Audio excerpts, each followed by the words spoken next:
there, and a warm welcome to another episode of Today's Parent, where we connect you with experts and provide you with expert information to make your parenting journey a bit more easier. I'm your host, Christine Casina. In today's episode, we are talking about the terrible twos. Are you a mom or a dad of a toddler? Welcome to the world of no, everything is no, absolutely no. Or there are tantrums being thrown here and there, and this episode is for you, so we can equip you with skills so you can survive terrible twos. In studio today, we have Esther Kimani, who runs Mom 360. She is known to a lot of moms. She's a lactation expert, she's a doula, and has helped a lot of parents navigate the journey of pregnancy and beyond. Welcome to the show. Esther. How are you? Very nice to have you. I'm well, thank you. Yeah. Very nice to have you. Nice to be here. Can you imagine? So yeah. Good to have you. A mom of a toddler out there. First of all, you go through the pregnancy phase and they are calm, they are so angelic and beautiful. And you imagine this little thing will be like this for the longest time. Yes. And then they get to year two. Yeah. What They're happens? Like, who is this? What happened to my child? What happens? What happens at year two? Should we demystify, is terrible two real, or should we have done something in year one? Or what is terrible two? So what we call terrible two basically is when this little angel or this little boy or little girl that you've been having that has been so calm, cool, collected, suddenly behavior changes and they scream at you and they throw tantrums. And as you said, their favorite word is no. No. I have one. I know everything, even before you ask the question. No, no. Just no. And disagreeable about everything. So that's what we call terrible twos. But it does not have to be so terrible. You can plan ahead so that you don't have a terrible two. All right. Yeah. So let's define what is terrible twos. Yeah. So in year two, when your baby is from around 24 months right, up to around 36 months, which is the second year of their life, there's a lot of changes going on. Okay. And your little child starts getting a sense of independence. Remember, now they know how to walk, they know how to talk, they know how to, their motor skills are more. So they feel that they can do it for themselves. So they want to be more independent. They want to be more independent. Right. Their sense of independence grows. But yet, at the same time, they are not there right there. They're not yet there. That point where they can actually, like for example, if they want to pick up something from up there, they're not tall enough. But they'll get frustrated because they want that thing and they feel like, I can do it. So they're going to climb to try and get it. And of course, things start going haywire from there. How do you then differentiate that this is not a behavioral issue, this is a developmental or a stage, this is just a usual, stage of growth. How can you tell as a parent? So, by the way, it's normal. Tantrums are normal, all this, that is normal. It is actually part of the growth that a child has to go through. Right. The psychological, emotional growth. We've been talking a lot about emotional stability and emotional growth and emotional maturity, So a lot of that is happening during this age, tantrum so it's time. normal. So we actually start to worry if it extends too long. If by age 3, 4, your child is still throwing tantrums they were throwing at age 2, then you need to get worried. You need to get worried. Sometimes it is a physiological problem. Maybe your child, in fact, that's when most parents understand, if you're calling your child, keep calling, they're not answering, and you think that your child is being terrible, they're not listening, but maybe they have a hearing problem. Interesting. So if you keep calling them, they're not answering, maybe you need to have their hearing tested. And sometimes you find, there's some hearing impairment. It might not be complete because like deafness is in stages. Yeah. Maybe your child is has a physiological problem that's making them act out the way they are. They are. So there are so many little things that you can look at to actually know, is this behavioral or is this another problem that actually needs more intervention? Right. Yeah. I'm just wondering, are there different phases of tantrums? Yes. Are there different phases? Yes. A 1-year-old can also throw a tantrum. A 6-month-old can also throw a tantrum. Oh. Yes. Never thought about it like that. Yes. You know when they want something and then it's a 6-month-old. Right. But she's actually throwing herself on the chair like this Wow. because she wants something. She's already throwing a tantrum. So that's what I was saying. What you do at that time will determine how your 2-year-old will act. So if your 6-month-old throws a tantrum, and then you, because you don't want this tantrum or you're embarrassed, and so you allow the behavior to go on, then the 2-year-old will be worse. You know, for a 2-year-old, they're a bit more vocal. Exactly. Or they try to Yeah. be vocal and articulate themselves, though Yeah. they're struggling. Yes. For a 6-year-old, you've mentioned they're going back and forth. I Yeah. wonder for a 1-year-old, how can Yeah. you tell when they're having a tantrum? For example, if you give them something and they throw it down and then start to cry very, very loudly, that's already a tantrum. So what you do then, they just increase. A tantrum, I keep saying it's like this little monster that Grows and grows and grows and grows. At gets some worse with point time. But becomes 2-year-old, versatile. it's mature Exactly. hurricane. Exactly. You know, the way it gathers Oh, yeah. momentum.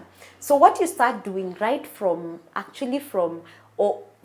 around 6 months, because that's when some children start getting a sense of independence. And depending on the temperament, they can be already start showing these very stubborn traits. So for example, that 6-month-old who is throwing themselves Yeah. because they are very upset. Yeah. Ideally, that age, you can't really talk to them, No. but you can distract them. So when they start doing that and you pick them up, take them from that environment to a different environment, then they forget what they were doing. And then that cuts the tantrum. But if you're there saying, oh, or giving, like for example, if they were crying for something and you don't want them to have, like your phone, for example, and you don't want them to have your phone. But what do most of us do? Because we don't want this here. Chukua. You're just 6 months Just old. end the war. Yes. What will happen? More baby shark and then? Yes, exactly. At 2 years, it shall be a hurricane. Yeah. Has already And then established. becomes their phone. Exactly. Then now we say, I have a terrible 2-year-old at home. Exactly. I'm then wondering for, Yeah. for parents watching, Yes. what can they do, in the earlier months, in that Yeah. very important first year, Yeah. to mitigate what could possibly happen in year 2, Yeah. to prevent explosive tantrums, if we can? If you can. What can we do right in the first In the year? first year, number one, parents have a routine. Children thrive on routine. We have something called a circadian rhythm. The way your body works, the way your body processes things, your sleep-wake cycle, and all those things are established by the routines you do. Right. When a child has structure, they actually become very calm. Okay. And they don't get as frustrated because they know what to expect. Okay. If they eat breakfast at 8, Serve breakfast serve at 8 and breakfast at 8 consistently. and consistently, the internal clock will pick that as their breakfast time. And so what will happen, even for you, it is more structured for you. When your child starts to cry at 9, it's because I didn't feed him at 8. It becomes very, very structured. And children, because they know what to expect, they actually behave better because you've also met their needs. You're not trying to guess, It's not is he haphazard. hungry? Yeah, is he hungry? Is he sleepy? If he naps at 10, let the nap be at 10. So what will happen? That in itself mitigates half of it. Half of your problems are already gone. Number by one, having routine. structure. Routine and structure. Routine and structure. Right. Number 2, at around 7, from around 6 to around 9 months, children start becoming very self-aware and start knowing what they want. And by knowing what they want, they start stretching their boundaries, establish boundaries. I always tell parents, always take it in such a way. If your child is holding a knife, even if they cried blue murder, would you allow them to hold the knife? Of course not, I wouldn't. No parent would. Yeah, but that's what we keep doing every day. When we don't provide structure for our children, it's like putting a knife in their hand, because when they're teenagers, because they didn't have any structure, it's like a knife. They will be unmanageable. They'll be the children that we keep wondering what happened because we didn't provide structure. So if it's an unacceptable behavior, we reinforce positive behavior and we discourage the negative ones. Yeah. When you put your child on timeout, the temptation as a mother, as a father, I can imagine is to soothe them with a bottle of milk and just... How do you handle yourself as a parent in between the feeling woye for them, feeling sorry for them, and wanting to, just make them feel all right and let them learn the lesson? The lesson. How do you hold yourself back as a parent What tips can you share for, you are sensitive? Yes. So the first thing to do, never deal with your child in anger. Because if they're having a tantrum and you're throwing a tantrum of your own, so it's a screaming match. So it can't work. So the first thing, as I said, is know that when I provide structure for my child, I actually want to create a human being in the future who will be a positive addition to the human race. Absolutely. So once you learn that, you calm yourself first. Sometimes you even have to go out, breathe up to 10, because you're so upset. And then I'll come and deal with them. And then you're timing out. When you do time out, you're telling your child, I love you, but it's the behavior I don't like. So sit there, and actually, like for a 2-year-old, you can explain, because you're screaming, I can't hear you. So sit here and I'll be back in 2 minutes so that we can talk. And then go away or go sit aside. Trust me, your child is hearing. Nice. But they might not know that when they'll scream out and then eventually keep quiet. And then when they keep quiet, because you told them, when you calm down, I'll be back. So you calm down. Now be back and say, okay, have you stopped screaming? Yeah. Now we can have a conversation. Yeah. Because when they're screaming, they're not hearing you. No. Yeah. So that's how timeouts work. But when you just put them in a corner and then you're making noise and screaming at them, and it won't work. That can't work. It won't work. Okay. So we can't have two people having tantrums. No. Mom throwing a tantrum or dad throwing a tantrum, then the child throwing a tantrum. That would be quite something. That would be quite something. Yes. Esther, we're going to take a short break. Yes. We are going to come back with Esther Kimani of Mom 360, passionate about walking with you that parenting journey so it can be a bit more easier for you. And today we are talking about tantrums and how we can deal with tantrums, not only for your child, even for yourself. Don't go anywhere. We'll be right back.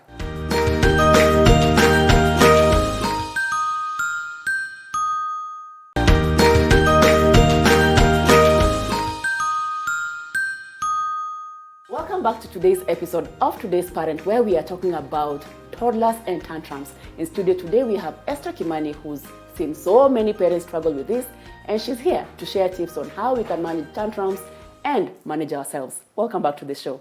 Esther, as we're coming back from the break, I have a question from Jane, who's asking, and I know it's a common question that many parents will ask. She was in the supermarket, and then her child wanted a toy. And then you know how it goes. Then her child had a proper meltdown in the supermarket. Yes. She was struggling with what to do because just how people looked at her, and it made her feel, she says it made her feel like a bad parent. Yeah. She wants to spank this child. She wants to talk to this child. Yeah. But it was a moment for her. She wished she knew what she would have done different and feel more empowered when it happens again. What tips can you share with her? So number one, try and avoid the tantrum in the first place. Don't take your child in the supermarket if they're hungry or it's time for their nap or they're sleepy. Because already they are wired up. They're already upset because they're hungry. So try and make sure that when you're going somewhere or out of the house, the child is well fed, they're not tired. Okay. Because but the part of a tantrum is caused by how the child is feeling at that point. Secondly, establish rules. Even before you go to the supermarket, a 2-year-old can understand. We think they can't, but they can. You say, we're not buying toys today. We are not buying anything today. We will buy next time. So, of course, they'll still test. Of course. Because it's a 2-year-old. Yes. I like this toy. I want it now. Yeah. So when they pick the toy, again, parents, you cannot be up here and you're trying to talk to these 2 feet. It's not even 2 feet tall. It's really small human being. So get back to their level and say, we are not buying a toy today. Eye contact. Most children, because they don't want eye contact, they'll try and... Is that so? Yeah, they will try and not I will look try at you. eye contact from today. Yeah. So look at them, even hold them and say, we're not buying the toy. Take the toy, put it back. So what will this little person start doing? Maybe start rolling themselves in the ground or screaming. Please don't get embarrassed. 2-year-olds, it's normal for them to behave like that. So you let them roll? So at that point, no, don't let them roll. Pick them up and walk out of the supermarket. Even if they are screaming blue murder, it's fine.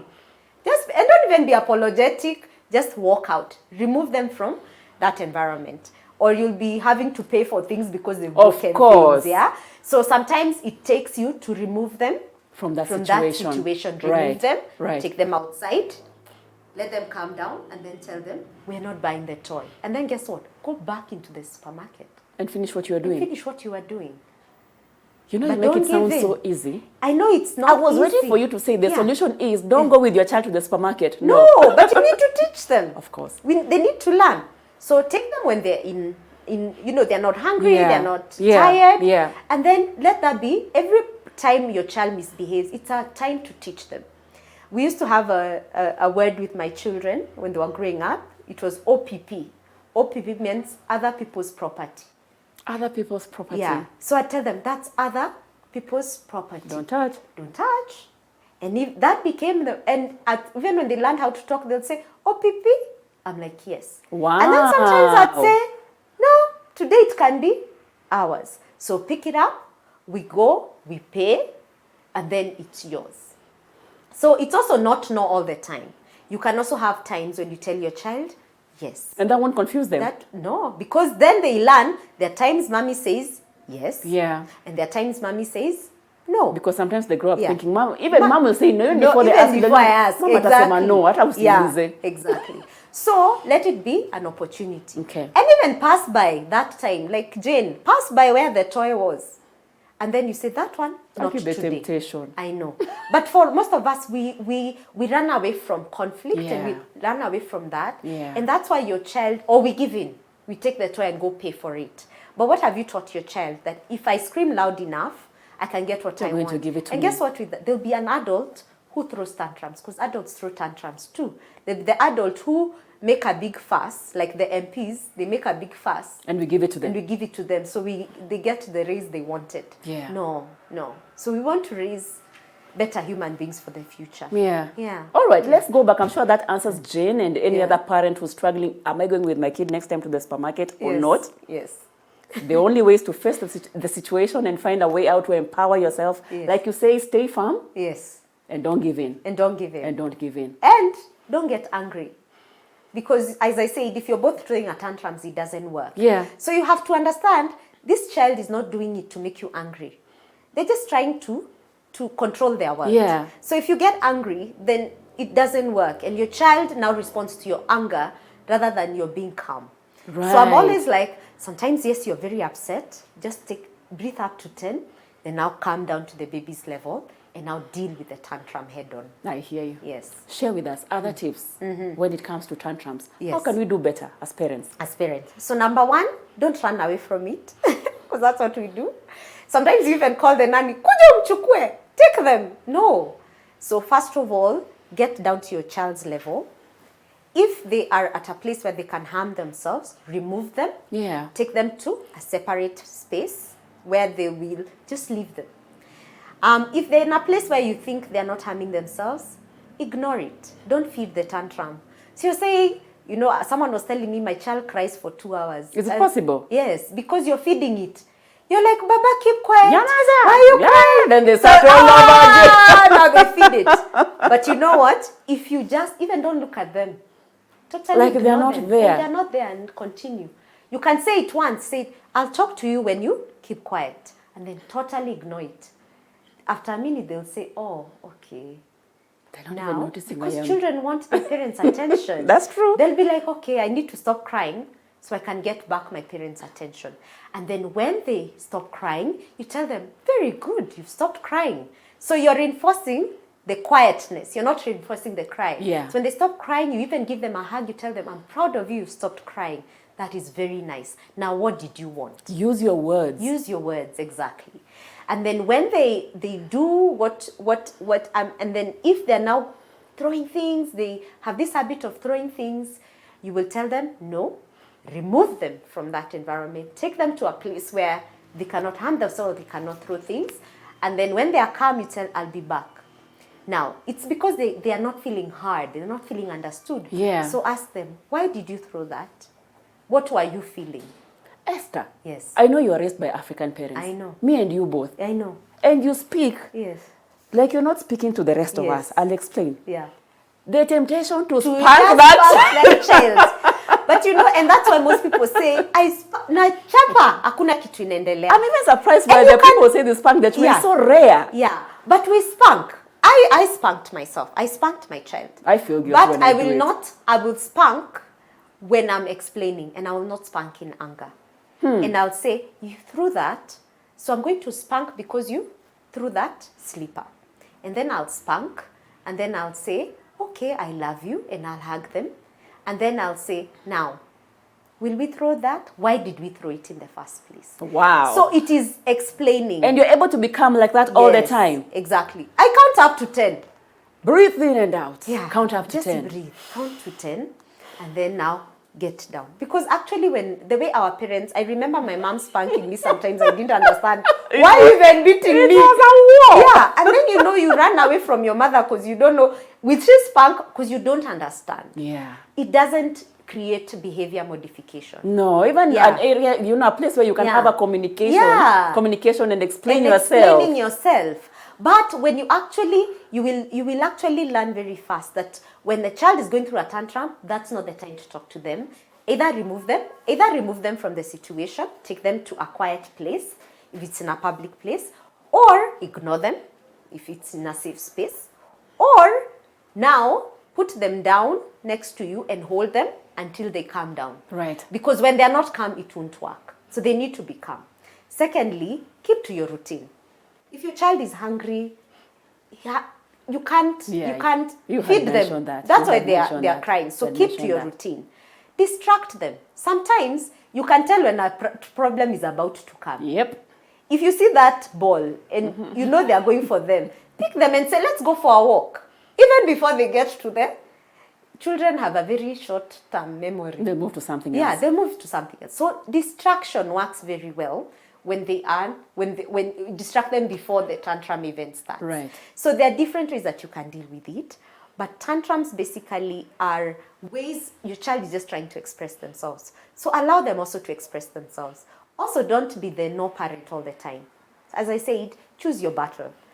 Sometimes it's, do you want apple juice or orange juice? Give them an option. Give them an option. They want to feel like they have control over their environment. Even when they don't. Even when they don't. You've already decided. You've already It's decided. either or. Or do you want milk in a yellow cup or milk in a blue cup? Right. So they'll say, oh, blue cup. Then say, okay, here is the cup. And then boy feels, wow. Yeah. I've had made some a decision and I had a say. and I had a say. So sometimes it's stuff like that that will help you not even have a tantrum in the first place. Right. And then always listen to your child. They're trying to say something.